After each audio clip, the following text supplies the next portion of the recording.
सर्वप्रथम करुणा के सागर तथागत भगवान बुद्ध व करोड़ों करोड़ों दलितों के मसीहा, दलितों पिछड़ों बुजुर्गों सभी पिछड़ों के मसीहा बाबा साहब के चरणों में श्रद्धा सुमन अर्पित करते हुए बहुजन समाज में जन्मे सभी संतों गुरु महापुरुषों के चरणों में श्रद्धा सुमन अर्पित मंच पर बैठे सभी मंचासी लोगों का भी हृदय की गहराइयों से अभिनंदन करते हुए आप सभी आए हुए यहाँ पिता बुजुर्ग मेरे नौजवान भाई, मैं आप सभी का फिर से हृदय की गहराइयों से अभिनंदन करते हुए मैं अपनी बात को आगे बढ़ाता हूँ।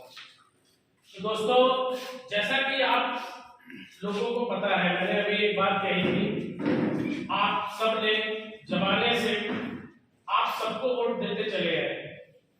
आपने कमल के फूल को वोट दिया, हाथ के पंजे को वोट दिया, साइकिल को वोट दिया, हाथी को वोट दिया। लेकिन दोस्तों, जब हम पे कभी जब मुसीबत पड़ती थी, किसी भी प्रकार की परेशानी जब पड़ी है हम उनसे मदद मांगने गए हैं, फोन किया, उनके पास गए, तो ये बताइए आज तक कोई नेता क्या चल के आपकी मदद करने थाना पुलिस कोतवाली तक आया? नहीं। ज्यादा से ज्यादा वो कह देता था कि लोग हम लेटर लिख के दे रहे हैं, आप चले जाओ, या हम फोन कर देंगे, आप चले जाओ। लेकिन इन सब बातों का मतलब कुछ नहीं होता है। असली समाज सेवक वही होता है जो आपके साथ कंधे से कंधा मिला के खड़ा हो। लोग कहते हैं कि हमारे इस नेता को आप मजबूत करो, हमारे इस नेता के हाथ मजबूत करो। तो हम और आप तो हमेशा से सबके हाथ मजबूत करते चले हैं। सबको मुख्यमंत्री बनाया, किसी को 4-4 बार मुख्यमंत्री बनाया, किसी को 3-3 बार मुख्यमंत्री बनाया। तो इस तरीके से मुख्यमंत्री, प्रधानमंत्री हम सबको बनाते चले आ गए।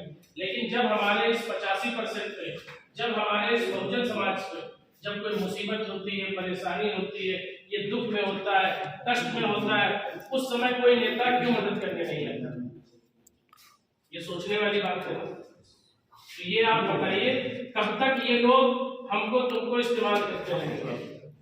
जैसा कि माननीय काशीराम साहब ने कहा था कि वोट हमारा, राज तुम्हारा, नहीं चलेगा, नहीं चलेगा।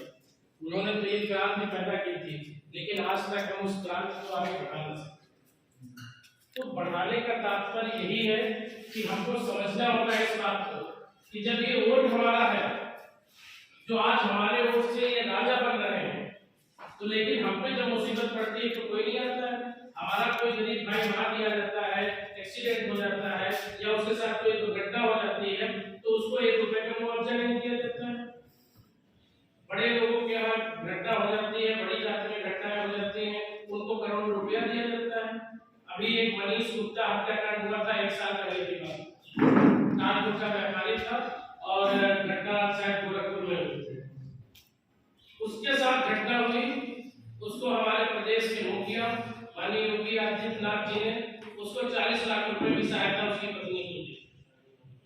पूर्व मुख्यमंत्री अखिलेश यादव जी ने भी उसको 20 लाख की सहायता दी।